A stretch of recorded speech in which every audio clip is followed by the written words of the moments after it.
વડોદરા નજીક જાંબુઆ નદીના બ્રિજ પર ફરી મોટા ગાબડા પડતા ભરૂચ વડોદરા વચ્ચેના ટ્રાફિક જામમાં લોકો ફસાયા હતા। જાંબુઆથી વરણામા વચ્ચે આશરે 10 કિલોમીટર સુધી વરસાદમાં વાહન ચાલકો હેરાન પરેશાન થઈ ગયા હતા। જાંબુઆ નદી પરના બ્રિજના ખાડાપુરાના દાવા વચ્ચે હજારો વાહન ચાલકોએ ફરી મુશ્કેલીનો સામનો કરવો પડ્યો હતો।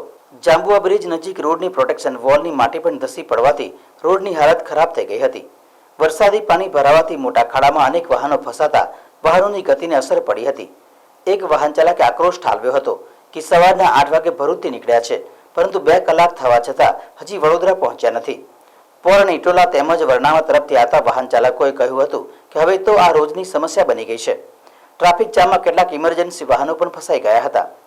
જાંબુઆ બ્રિજ પર થોડા સમય પહેલા જ ખાડા પૂરવામાં આવ્યા હતા, પરંતુ વરસાદ પડતા જ નેશનલ હાઈવે ઓથોરિટીની હલકી કામગીરીની ખુલ્લી પડી ગઈ છે। વરસાદના એક ઝાપટામાં જ હાઈવે પર ગાબડા પડવા લાગતા હોય છે। નેશનલ હાઈવે પર વારંવાર ટ્રાફિક જામના પગલે વાહન ચાલકોને પારાવાર મુશ્કેલીનો સામનો કરવો પડે છે। જાંબુઆ બ્રિજ પર ગાબડા પડવાના કારણે છેલ્લા 2 માસમાં 9 વખત મેજર ટ્રાફિક જામ સર્જાયો છે। સૌપ્રથમ તારીખ 19 જૂનના રોજ 15 કિલોમીટર સુધીનો ટ્રાફિક જામ થયો હતો। ત્યારબાદ 26, 28 અને 29 જૂને પણ ટ્રાફિક જામમાં લોકો ફસાયા હતા। આ ઉપરાંત તારીખ 23, 24 અને 28 જુલાઈના રોજ ફરી ટ્રાફિક જામ થયો હતો।